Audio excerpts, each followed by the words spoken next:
The addition of Gary Quarles gives Southern a top-tier running back room. Oh yeah, it's locked on HBCU. Play my music. You are Locked On HBCU, your daily podcast covering HBCU sports. Part of the Locked On Podcast Network, your team every day.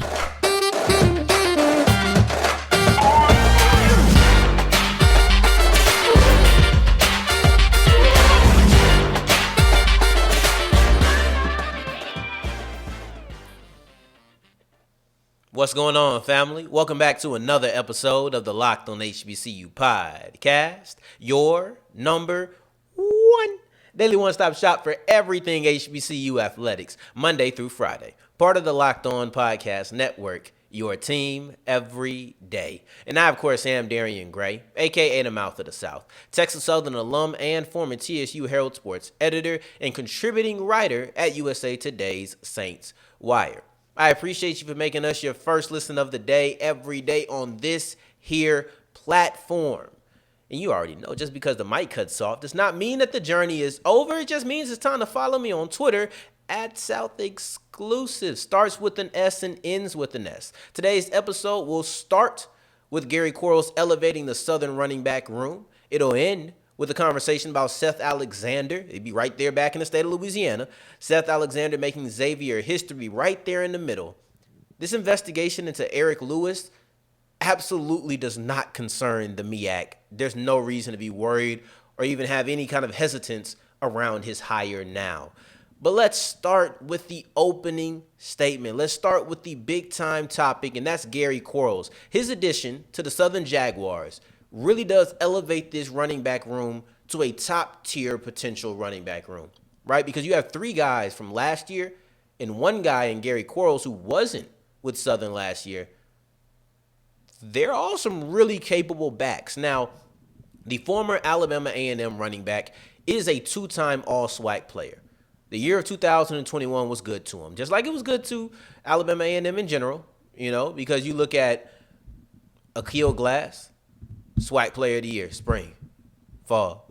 This was the year, the calendar year for Alabama A&M offense. And Gary Quarles was no different. But here's the thing, in 2022, it wasn't like he fell off a cliff. He just didn't perform as much because he did not play as much. He only played in 4 games. And I think that him missing time, mixed with the rise of Donovan Eaglin, is the reason that he's out of Alabama A&M. Now, that also with the fact of how much time he spent in the program. Even the most dedicated everydayers might not remember this. This was so long ago. This is almost 6 months ago that we had this conversation with a really good friend of the show, family of the show, really, Mo Carter from Fox 54 in Huntsville. And I asked him about the exodus of Bulldogs players from the program. It just felt like a lot of people were leaving. And if you remember, and if you don't, that's okay. I'm going to remind you now, because I don't even remember what episode this was in December. But Mo basically said, they kind of want a fresh start with certain people who have been in the program for so long. They don't want to hold over a bunch of people. With the COVID year, a lot of players are going to have extended tenures. And it just seemed like Coach Maynard did not want that. It's not an indictment on the player. It's not any way to say they're not capable. But I would say having a running back like Eaglin, an all-SWAC running back in and of itself, in 2022, it made allowing Quarles to walk significantly easier. And I'm just assuming that's the case. But where was he going to land? Where was he going to land was a question that a lot of people wanted to know, and the answer is Southern. He ended up going to the Southern Jaguars, and now I want to read off to you what the Southern running back room looks like, and then also attach their yards per carry attached to that. So you have Carl Egan, 4.5. Gerard Sims, 5.7. Kendrick Rhymes, 4.6. That's 3 runners for Southern who are returning from last season who had over 4.5 yards per carry. You look at Gary Quarles, who in 2021, which was his last full season, so we're going to use that. He only played 4 games, and it wasn't the greatest of 4 games, but I don't know what it would have been had he continued to play, right? But I'm going to use his last full season, which was 2021. It just so happens that he was an all-SWAC, first-team all-SWAC running back in that fall season. He had 4.7 yards per carry. So now you bring in Ligon, you're bringing in Sims, you're bringing in Rhymes, you're bringing in Quarles, all in the 2023 as running backs who have averaged over 4.5 yards per carry in the last time they seen a real workload. Now, granted, I don't think you see an all-SWAC running back out of this quartet. I really don't. And it's not because of talent. You might have some all-SWAC talents. Heck, Gary Quarles is a former all-SWAC player, so I know for a fact that you have an all-SWAC talent. But I just don't think there's going to be enough carries to go around to where any one of these guys is going to be able to be the man as far as an all-SWAC runner. You're not going to have a Jarvian Howard. You're not going to have I'm shooting a blank bad because Sevion Wilkerson was the other all-SWAC running back. That's who it was. And he left. But you're not going to have that type of guy. You're not going to have Donovan Eaglin. You're going to have a bunch of guys who are sharing the load, kind of like Texas Southern.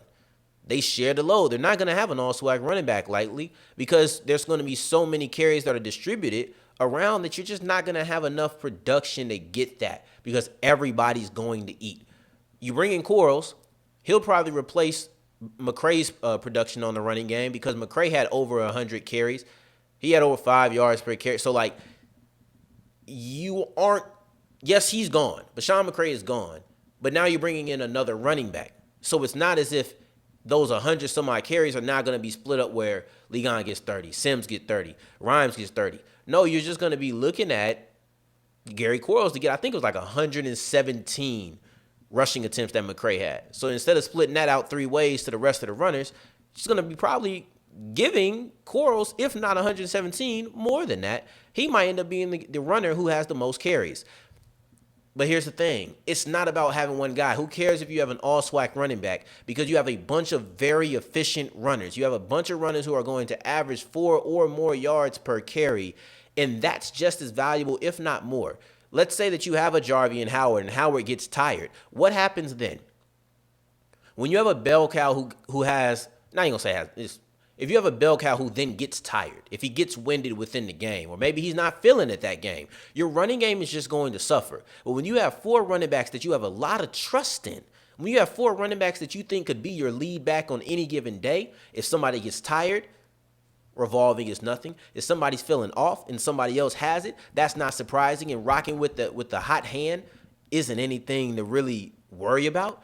You have a lot of trust in 4 different runners, and for that reason, I don't care who you have as number 1. When you have 4 running backs who have 4.5 yards per carry in their last full season, there's no way you can't tell me that Southern isn't a top-tier running back room. Rank them where you want. They're in tier 1.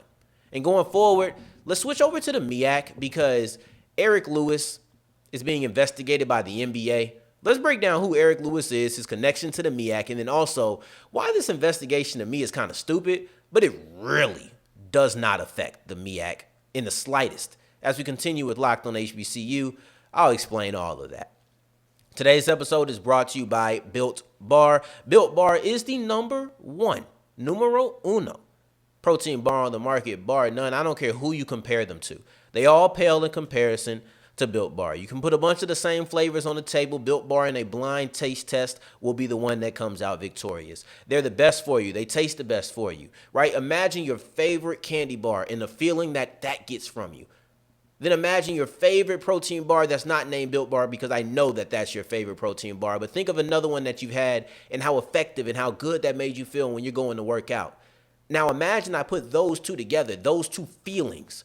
The feeling of, oh my gosh, this is delicious, and the feeling with I can run through a brick wall. I can go lift 500 pounds on a bench. Imagine those two things met. That's what we call Built Bar.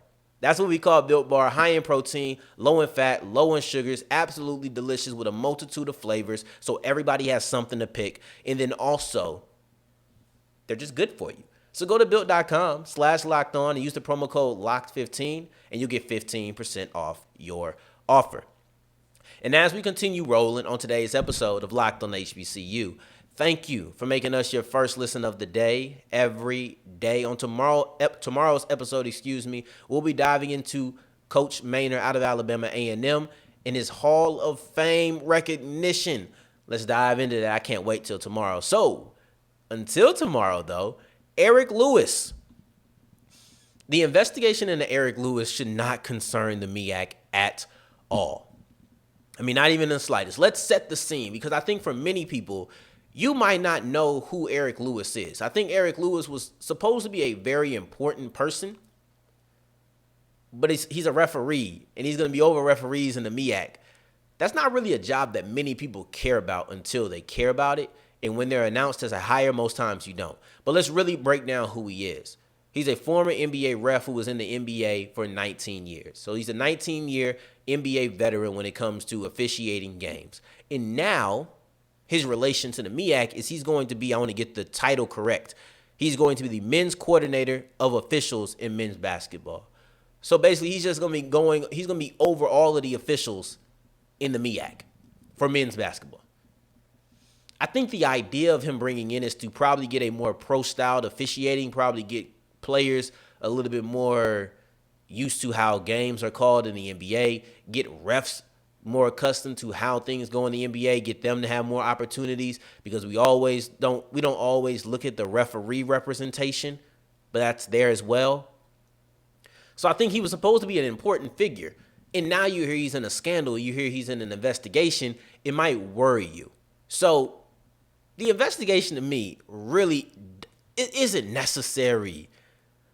The investigation to me is really just a bunch of nothing. However, this is the investigation. So there was a burner account on Twitter, and a burner account is basically a nameless Twitter, or a Twitter that's not in your name. You act like it's not you, but then he got caught with the burner. And many people believe that this burner is registered to him, and the NBA is investigating. The MEAC isn't investigating. So the MEAC might already not be worried. But I'm not really pleading to the officials. If you are a MEAC official, follow me on Twitter at South Exclusives. DM me. Tweet me. Come on the show. Right? But right now, for the most part, I'm speaking to the MEAC fans. I'm speaking to fans of South Carolina State, Maryland, Eastern Shore, Norfolk, Howard. Like, I'm speaking to you. Because there's no reason to be worried about this guy who's newly been affiliated with your conference being in an investigation. His burner, he's not doing anything crazy. I don't really even know what they're investigating him for. Like, I don't know what he could possibly have done outside of corruption. And I've seen the tweets. They don't look like corruption.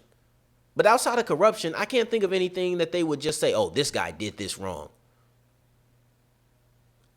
I don't think so.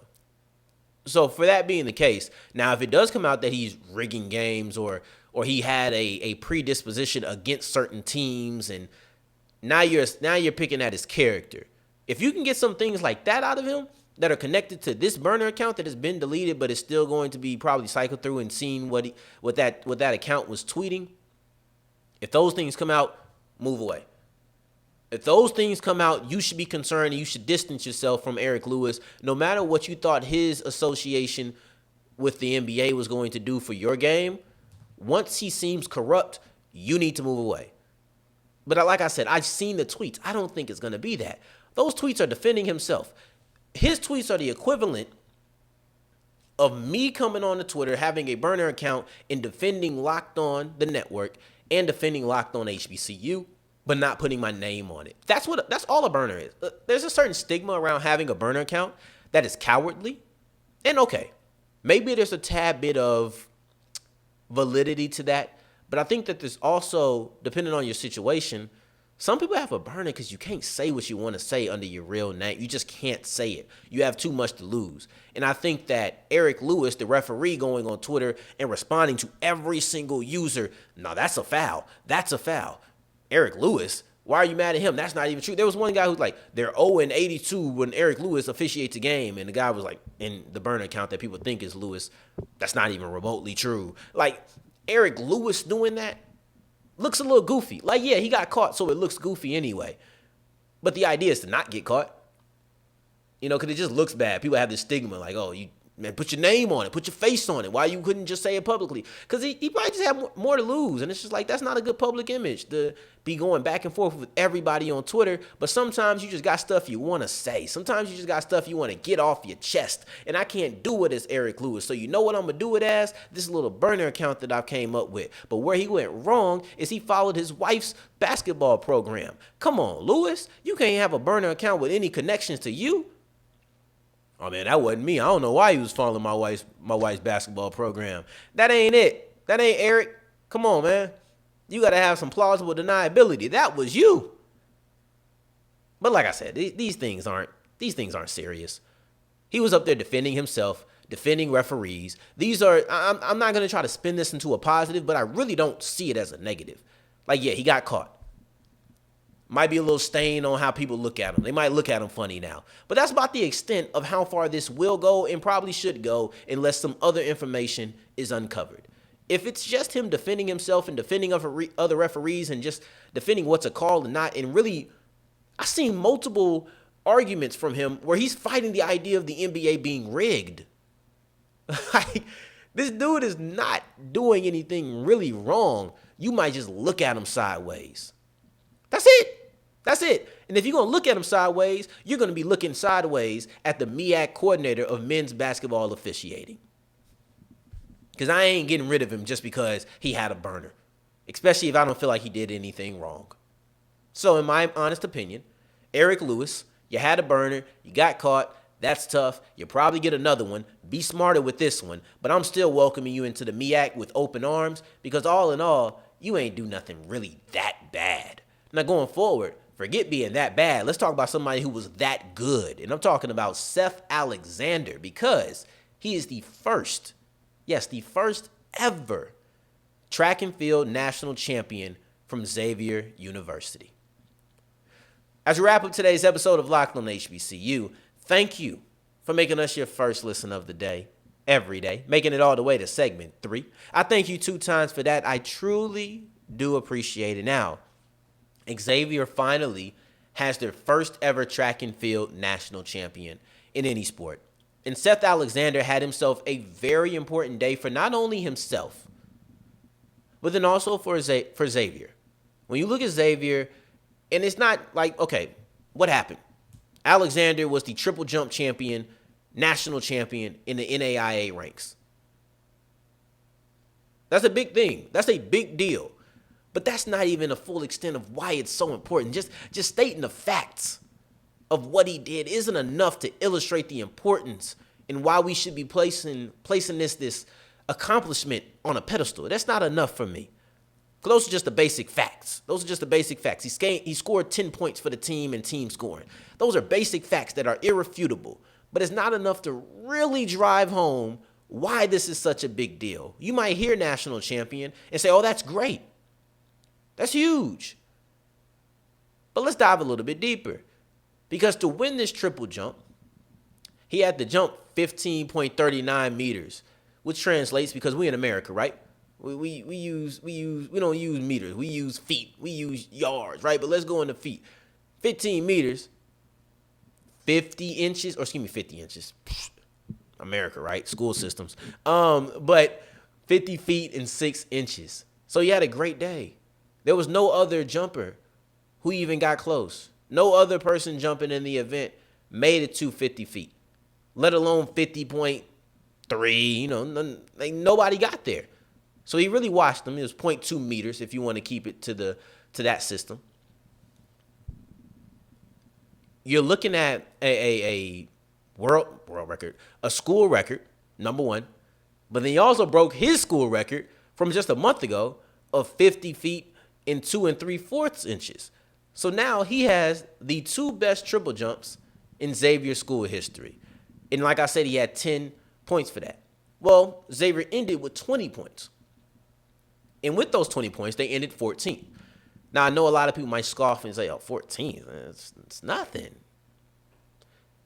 This 14th ain't normal 14th. There was 57 teams involved, 57 schools involved. So you're in the top quarter of that event. That's pretty good. Like, it's not dominating. I won't tell you that 14th is dominating, but I'll tell you it's a lot better than most 14ths are going to sound. When you hear most 14ths, you probably think like, 14th place. Okay, that's pretty solid, I guess. That's more than pretty solid. Okay, now all that being said, this is the best that Xavier has ever done in their history. And a large percentage of that is thanks to Seth Alexander. Of course, you have other people like third place in the triple jump was another Xavier athlete. So it's a team drill. It's a team. Like I said on yesterday's episode, track and field, an individual team sport.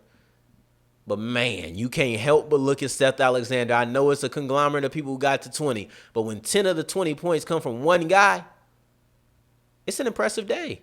10 of those 20 points really led your team, really was the spear that led your team, led your school to their best finish in school history. You are the first track and field national champion of any event, not just triple jump, but of any event, shot put, 400, 100, 200-meter hurdles, 4x100, all of that. He is the first national champion in Xavier's school history. You had your personal record. You beat your personal record before that, right? Because you just set a personal record, but you were the holder prior to that, and you're only a junior. So there's still room for you to grow. There's still room for you to get better. There's still room for you to be the top 3 triple jump numbers.